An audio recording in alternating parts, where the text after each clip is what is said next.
A king who put his personal tastes above everything else and caused a total of 72,000 people to be hanged during his reign with the laws he enforced.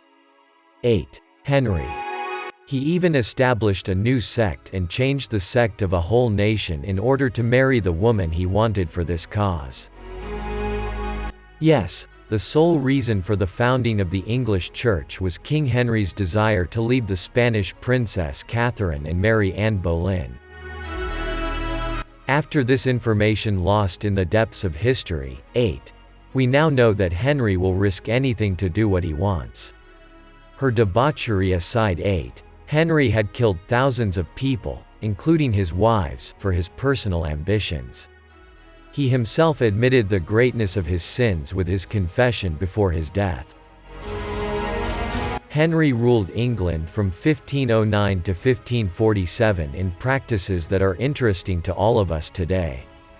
Henry was most famous for his executions and opposition to papal authority. King VIII. When Henry ascended the throne, the people of England were delighted to see this handsome young man on the throne. A talented musician, Henry followed the art very closely. The first years of his reign, both the king and the English people were content with his life. He had his father's 2 ex-ministers executed though. But this was commonplace in the 16th century world. In the 1520s, Henry decided that his marriage to the Spanish princess Katherine was not going as he wanted. Because her husband could not give her a male heir to the throne.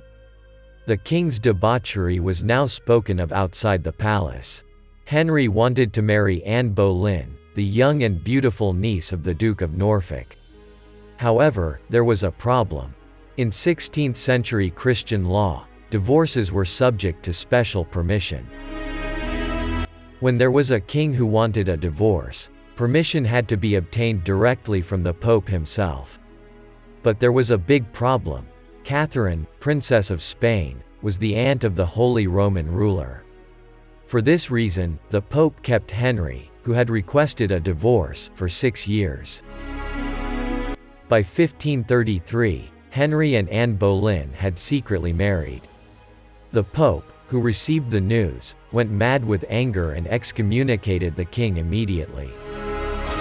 The ropes between the two sides were extremely stretched. Anglicanism was born in such an environment.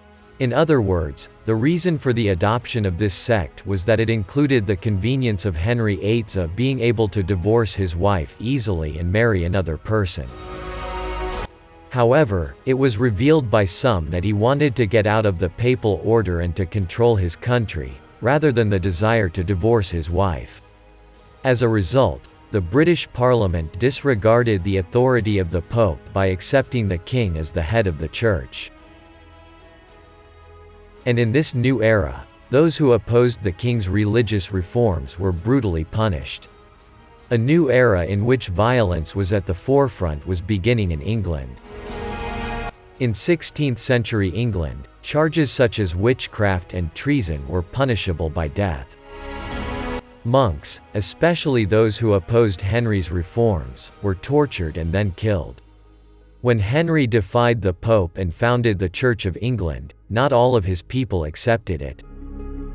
Therefore, those who did not want to change their faith by opposing the king were treated barbarously. For example, 2 monks of the Carthusian monastery in London, James Walworth and John Rochester, were sentenced to be hanged with chains on the wall of York Castle. The British people were compelled to watch the torture until the monks died. The Roman Church considered all the monks killed so cruelly as martyrs. King VIII. Henry wanted to abolish the entire monastic network in the country by hardening his authority a little more. By 1536, an uprising broke out in the Pilgrimage of Grace in northern England. Under the leadership of Robert Aske, some 40,000 people were armed against the king. The rebels demanded that King Henry return to papal authority. But Henry's answer was predictably negative.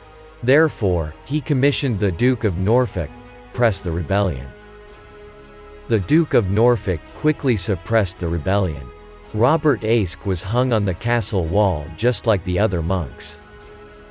Other rebels were cut into 4 pieces in front of the public, and some were burned alive. Meanwhile, Henry's relationship with Anne Boleyn, whom he married with great difficulty, had begun to deteriorate. His wife had failed to produce a male heir to the throne. And the king had patience. Anne Boleyn's failure in her main task of giving birth to heirs was also the cause of death for the queen. Henry played a big trick on Anne Boleyn by collaborating with his senior advisor, Thomas Cromwell. Anne Boleyn was cheating on him, the king claimed. Of course, these claims were not true. But Boleyn could not avoid being sentenced to death. This event is VIII. It was the ultimate proof of Henry's ruthlessness. Just 11 days after Anne Boleyn's death, King VIII Henry had his 3rd marriage to Jane Seymour. Eventually, Henry had a son, Edward, from this marriage. Seymour died of natural causes shortly after the birth of his son. After Jane Seymour, King Henry married 3 more times. However, the end of the women he married was either imprisonment or death. It was not only his wives who drew the wrath of the ruthless king. Counselors, friends or any of his family could also be sentenced to arbitrary punishment. Among these unfortunate people, there was another name we are very familiar with today, Thomas More. Thomas More opposed England's break with the Roman Church. At the same time, he did not favor the king's divorce from his first wife, Katherine. His opposition in principle to Henry's intention to become head of the church led to his execution as a traitor, marking the end of his own political career. As a result, More was tried for treason and executed in 1535. Before the executioner cut off his head, More got up and kissed the executioner. "You and the king did me the greatest favor by getting me away from this dirty order, know that." During Henry's reign, any Englishman could find himself at the end of the line. The execution of 70,000 people during his reign was the most concrete proof of this. It is not known whether it was the end of his ruthless personality, but his death was very painful.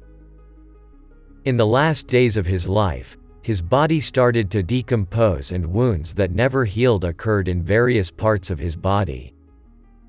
When Henry died in 1547, he went down in history as one of the most murderous rulers of the English throne. I hope you enjoyed the video. Until we see you in the next video, take care and goodbye.